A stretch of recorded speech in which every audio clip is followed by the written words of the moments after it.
இன்னைக்கு வந்து கோயம்புத்தூர் விமான நிலையம் வந்து பீலமேடு பகுதியில் இருக்கு. அந்த விமான நிலையத்துக்கு பின்புறம் பிருந்தாவன் நகர்னு ஒரு ஏரியா. சம்பவத்தை சொல்லிடுவேன் எப்படி நடந்துச்சு. நேற்று இரவு 11 மணிக்கு பார்த்தீங்கன்னா அந்த கோயம்புத்தூர்ல ஒண்டிப்புத்தூர் பகுதியை சேர்ந்த 25 வயது இளைஞர், அவர் வந்து ஒரு பொண்ணோட காதல் வயப்பட்டிருக்காரு. அந்த பொண்ணு மதுரையை சேர்ந்த பொண்ணு போல. கோவையில ஒரு தனியார் கல்லூரியில படிக்குது. அந்த பொண்ணு 21 வயசு, பையனுக்கு வந்து 25 வயசு. 2 பேரும் கார்ல போய் அந்த பிருந்தாவன் நகர் கோயம்புத்தூர் விமான நிலையத்துக்கு அப்படி பின்னாடி பீலமேடு பகுதியில் கூட பின்னாடி பகுதியில பிருந்தாவன் நகர்ல தான் சம்பவம் நடக்குது. 11 மணிக்கு கார்ல போய் உட்காந்து பேசிட்டு இருக்காங்க. 2 பேரும் உட்காந்து காதல் வயப்பட்டவங்க ஏதோ நேரம் செலவு பண்ணிட்டு இருக்காங்க. 11 மணிக்கு வந்து என்ன நடக்குதுன்னா 3 பேர் கொண்ட கும்பல் மோட்டார் வெஹிக்கிள் வந்து கார் கண்ணாடியை உடைச்சு அந்த பையனை தூக்கி வாலிபன் அந்த காதலனை தூக்கி அடிச்சு போட்டு மயக்க நிலைக்கு போயிட்டாப்புல தம்பி. அந்த விமான நிலைய பகுதியிலே வந்து ஒரு புதர் பகுதி இருக்கு அந்த பிருந்தாவன் நகர் பகுதியில். அங்கே அந்த பொண்ணை வந்து தூக்கிட்டு போய் 3 பேர் மாற்றி மாற்றி கற்பழிச்சிருக்காங்க. கற்பழிச்சிட்டாங்க. அழிச்சு அந்த பொண்ணு மயக்க நிலைக்கு போய் காயங்கள் உடல் முழுக்க ஏற்பட்டு அந்த பொண்ணு அந்த புதருக்குள்ளே கிடக்குது. காலில் அந்த பையன் என்ன பண்ணியிருக்காப்புல ஃபோனை போட்டிருக்காரு போலீஸ்க்கு. போலீஸ் வந்து அந்த பொண்ணையும் மீட்டு அந்த பையனையும் மீட்டிருக்காங்க. இதான் நடந்த சம்பவம். 3 பேர் கொண்ட கும்பல் வந்து கற்பழிச்சுட்டு பாலியல் பலாத்காரம் பண்ணிட்டு தப்பிச்சு ஓடி போயிட்டாங்க. இப்போ வந்து இந்த சம்பவத்துக்கு வந்து கண்டிப்பாக தமிழ்நாடு அரசு, தமிழக காவல்துறை உடனடியாக நடவடிக்கை எடுத்து அதிரடிப்படை அமைச்சர் நேற்று நைட்லாம் தேடி இருக்காங்க. அந்த பையன் கிடைக்கல, அந்த 3 பேரும் கிடைக்கல, அந்த மிருகங்கள் கிடைக்கல. இப்போ அந்த மிருகங்களை இன்னும் தேடிக்கிட்டு இருக்காங்க. கண்டிப்பாக காவல்துறை, தமிழ்நாடு அரசு தன் கடமையை செய்யும், அவர்களை பிடிக்கின்றது என்னுடைய நம்பிக்கை, என்னுடைய கருத்து. ஓகே, இப்போ அடுத்து என்னன்னா வந்து கோயம்புத்தூர் யார் தொகுதி? இப்போ இந்த எதிர்கட்சிக்காரன் ஃபுல்லாக கத்துறாங்கல்ல, அண்ணா பல்கலைக்கழகம் திமுக தான் காரணம், யார் அந்த சார்ன்றாங்க. இப்போ இவங்க நமக்கு என்னன்னா வந்து பாலியல் பலாத்காரம் வன்மையான கண்டனம், மாட்டுக்கிறதே கிடையாது. எவன் பெண்களுக்கு எதிராக எவன் தவறு பண்ணாலும் அவன் காயடிக்கப்படணும், கருவறுக்கப்படணும், அவன் சட்டத்தின் முன் தண்டிக்கப்படணும். உச்சபட்ச தண்டனை நீங்க மரண தண்டனை கொடுங்க, தூக்குல போடுங்க, என்னுடைய கருத்து. பெண்களுக்கு எதிராக எவன் தப்பு பண்ணாலும் சரி உச்சபட்ச தண்டனை கொடுக்கணும், மரண தண்டனை தான் கொடுக்கணும், அவன் உயிர் எடுக்கணும். அதான் என் கருத்து, என்னுடைய பார்வை. ஆனா இந்தியாவில் தடை செய்யப்படும் இல்ல தோழர், தடை செய்யப்பட்டிருக்கு. ஆனா அந்த மாதிரிதான் உச்சபட்ச தண்டனை நான் சொல்லிட்டேன், கொடூரமான தண்டனை தான் கொடுக்கணும். அது என்னுடைய கருத்து, நான் சொல்றேன். தடை செய்யப்பட்டால் என்னோட கருத்தை நான் சொல்லிட்டேன். இப்ப எனக்கு என்னன்னா இந்த சம்பவம் வந்து தமிழ்நாடு அரசு வந்து கண்டிப்பாக தன் கடமையை செய்யும். அண்ணா பல்கலைக்கழக வழக்குல தீர்ப்பு கொடுத்து உள்ள தள்ளியாச்சு, ஆயுள் தண்டனை கிடைக்கும். இன்னைக்கு எல்லா வழக்குலையுமே நம்மளுடைய தமிழ்நாடு அரசு வந்து உடனடியாக நடவடிக்கை எடுத்து ஒரு 30 நாட்களுக்குள்ள கைது செய்து, 30 நாள் வச்சுக்கோங்க, கைது செஞ்சிடறாங்க. 6 மாசத்துக்குள்ள வழக்கம் முடிச்சு தண்டனை கொடுத்துறாங்க. இதான் நடந்துகிட்டு இருக்கு. ஃபாஸ்ட் ட்ராக்கா நடக்குது கோர்ட் ப்ராசஸ். இதான் நடந்துகிட்டு இருக்கு. இப்ப இந்த எதிர்கட்சி இந்த கும்பல் இருக்கான் பாருங்க, இவன் இதுக்குள்ள என்ன விளையாடு சித்து வேலை பாக்குறான்றத இப்ப நம்ம பேச போறோம். நடந்த சம்பவத்தை வருத்தத்துக்குரியது, மாட்டுக்கிறது கிடையாது. இதுக்கு பாஜக என்ன மாதிரி பாலிடிக்ஸ் பண்றான் பாத்தீங்களா? திமுக தான் காரணம், யார் அந்த சார், அதெல்லாம் எதுக்கு இப்ப கொண்டு வர? திமுக அரசுடைய சமூக சீர்கேடு, லா அண்ட் ஆர்டர் சரியில்லை, முதலமைச்சர் மு க ஸ்டாலின் வந்து காட்டாட்சி நடத்துறாருன்னு பேசிக்கிட்டு இருக்க. பீகார் என்ன நடந்துகிட்டு இருக்கு, உத்தரப்பிரதேசம் என்ன நடந்துகிட்டு இருக்கு? உனாவ் ரேப் கேஸ் தெரியுமா உங்களுக்கு?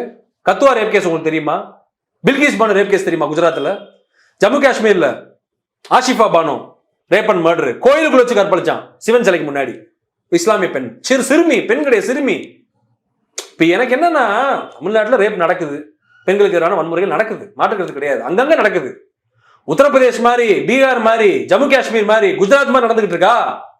உங்களுக்கு என்ன தகுதி இருக்குன்னு நான் கேட்கிறேன். பாஜக, RSS, அதிமுக கொத்தடிமைகளுக்கு, அதிமுக எடப்பாடி பழனிசாமிக்கு, நயினார் நாகேந்திரனுக்கு, அண்ணாமலைக்கு, வானதி சீனிவாசன் தொகுதி, இந்த சம்பவம் நடந்த தொகுதி வானதி சீனிவாசன் தொகுதி, கோயம்புத்தூர் யாரு கண்ட்ரோல்ல இருக்கு? கோயம்புத்தூர் RSS பாஜக கண்ட்ரோல்ல இருக்கு. SP வேலுமணி அதிமுக அமைச்சர் கண்ட்ரோல்ல இருக்கு. பொள்ளாச்சி, பொள்ளாதாச்சி, அதிமுக பொள்ளாதாச்சிக்கு ஒரு சாட்சி தான் பொள்ளாச்சி. பொள்ளாச்சி யார் கண்ட்ரோல்ல இருக்கு? இப்படி நம்ம பேசிதான் ஆகணும். அந்த கோயம்புத்தூர் மாவட்டம் முழுக்க அதிமுக கண்ட்ரோல், அதிமுக பெல்ட். சொல்றது புரியுதா உங்களுக்கு? அப்ப இவங்க ஏன் கொந்தளிக்கிறீங்க? நீங்க உங்க மாநிலமே கேவலமா இருக்கு, அதுக்கு தமிழ்நாடு எவ்வளவு பரவாயில்ல, லா அண்ட் ஆர்டர் பெர்ஃபெக்ட்டா தான் இருக்கு, பெண்களுக்கு எதிராக அவ்வளவு வன்முறை இல்ல, வயலன்ஸ் இல்ல தமிழ்நாட்டுல, ரேப் எல்லாம் ஃப்ரீ நடக்காது. என்னைக்கா ஒரு நாள் நடக்குது தோழர், வருஷத்துக்கு ஒரு 2-3 முறை நடக்குன்னு வச்சுக்கோங்க தமிழ்நாட்டுக்குள்ள. உங்க மாநிலங்கள் வட இந்தியால தினந்தோறும் நடந்துகிட்டு இருக்கே. பட்டியல் சமூக பெண்கள் நிம்மதியா வாழ முடியல. உத்தரப்பிரதேசல வந்து பாத்தீங்கன்னா ஹத்ராஸ் ரேப் கேஸ் தெரியுமா உங்களுக்கு? ஒரு பெண்ணை வந்து காவல்துறை எரிச்சான், அவங்க குடும்பத்துல கொடுக்காம பாடியை ரேப் செய்து படுகொலை செய்யப்படுற ஒரு பொண்ணு.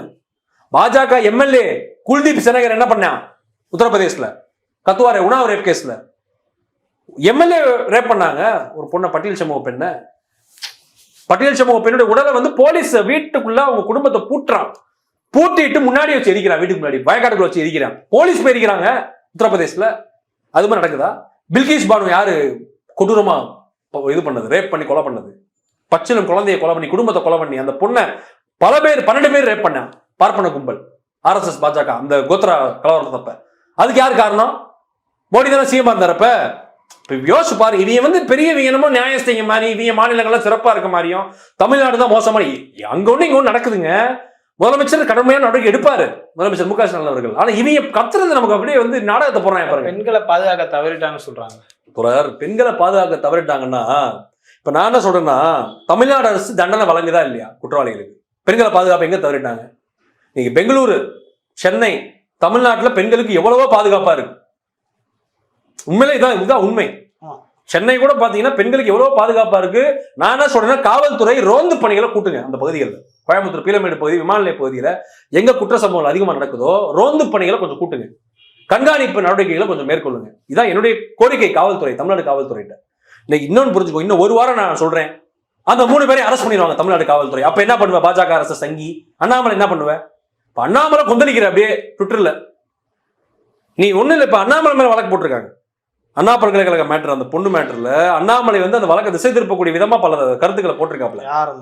யார் அந்த சார்னு போட்டிருக்காப்ல. யார் அந்த சார்ன்றதை நீ எப்படி சொல்லலாம்? நீ முதல்ல குற்றவாளி ஞானசேகரன் தண்டனை அனுபவிச்சு இப்ப குற்றவாளியா உள்ள கிடைக்கான், ஆயுள் தண்டனை வாங்கிட்டு. இப்ப யார் அந்த சார்னா என்ன அர்த்தம்? இப்ப நான் என்ன சொல்றேன்னா, இன்னைக்கு பாஜக RSS அதிமுக கொத்தடிமைகள் எடப்பாடி பழனிசாமி என்ன தகுதி இருக்கு இதை பத்தி பேசுறது? உங்க ஆட்சி காட்டாட்சி, பெண்களுக்கு எதிரான ஆட்சியே பாஜக RSS ஆட்சி தான். தோழர், நான் என்ன சொல்றேன்னா, முதலமைச்சர் ஸ்டாலின் தான் தமிழ்நாட்டுடைய மக்கள் பிரதிநிதி, மக்கள் தலைவர், முதலமைச்சர், நாட்டின் தலைமகன். 8 கோடி மக்கள் இருக்காங்க தமிழ்நாட்டுல. 8 கோடி பேருக்கு போலீஸ் போட முடியுமா? சொல்லுங்க நீங்க. 8 கோடி பேருக்கு வீட்டுக்கு போய் விளக்கு பிடிச்சிட்டு போங்க, எல்லாருக்கும் போலீஸ் காவல் தடியை கொடுத்து நிப்பாட்ட முடியுமா? நாட்டை கேட்கிற பொறுப்பு இருக்குல்ல தோழர், நாட்டை கேட்கிற பொறுப்பு இருக்கு தோழர். நான் என்ன சொல்றேன்னா, நள்ளிரவு 11 மணிக்கு அந்த சம்பவம் நடந்திருக்கு.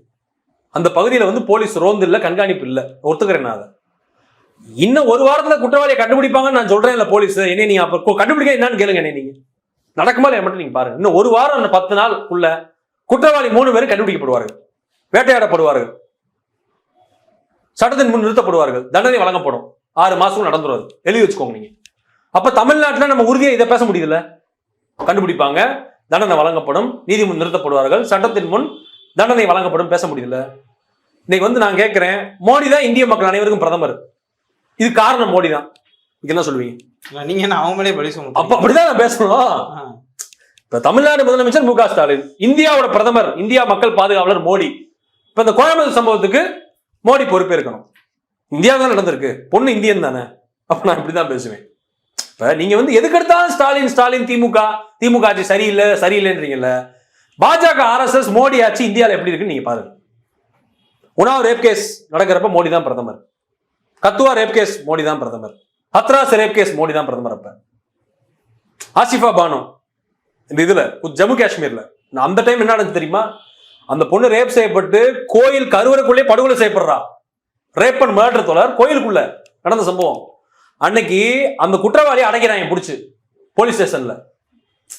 அன்னைக்கு காவல்துறை அந்த ஜம்மு காஷ்மீர்ல அந்த பகுதியில் பாத்தீங்கன்னா காவல்துறையே பாஜக அரசு ஆதரவு நின்னுச்சு. அப்ப பாஜக RSS காரன் போய் போராடுறான் போலீஸ் ஸ்டேஷன் வாசல். என்ன போராடுறான்? அந்த ரேபிஸ்ட வெளியே விடுறான்னு போராடுறான். உலகத்திலேயே ரேபிஸ்டுக்கு போய் போலீஸ் ஸ்டேஷன்ல போராடின ஒரே கட்சி பாஜக RSS. அப்ப மோடி, அமித்ஷா வாயை மூடிட்டு இருந்தாங்க, எந்த கண்டனமும் தெரிவிக்கல. குற்றவாளிக்கு ஆதரவு பாஜக RSS காரன் போய் போராடுறான். அடுத்து பில்கிஸ் பானு குஜராத்ல அந்த கோத்ரா நடக்கிறப்ப நடந்த ரேப் மர்டர், பச்சிலம் குழந்தைய அடிச்சு காலை பிடிச்சும் பாறை அடிச்சு கொலை பண்ண. அப்ப போய் அந்த 12 பார்ப்பனர்கள் இருக்காங்க, அவன் தான் பண்ணாங்க அந்த ரேப்பு. அந்த பாஜக RSS கும்பல், சங்கி கும்பல். அவனை வெளியே சிறையில இருந்து விடுவித்து மாலை போட்டு வரவேற்றது பாஜக RSS சங்கி, பாஜக அரசு குஜராத்ல. அப்ப இதை நான் எப்படி எடுத்துக்கலாம்? அப்ப நீங்க பேச தகுதியற்றவர்கள். இதை பத்தி கண்டிப்பாக குற்றவாளிகளுக்கு உச்சபட்ச தண்டனை வழங்கப்படும், நீதியின் முன் நிறுத்தி தண்டிக்கப்படுவார்.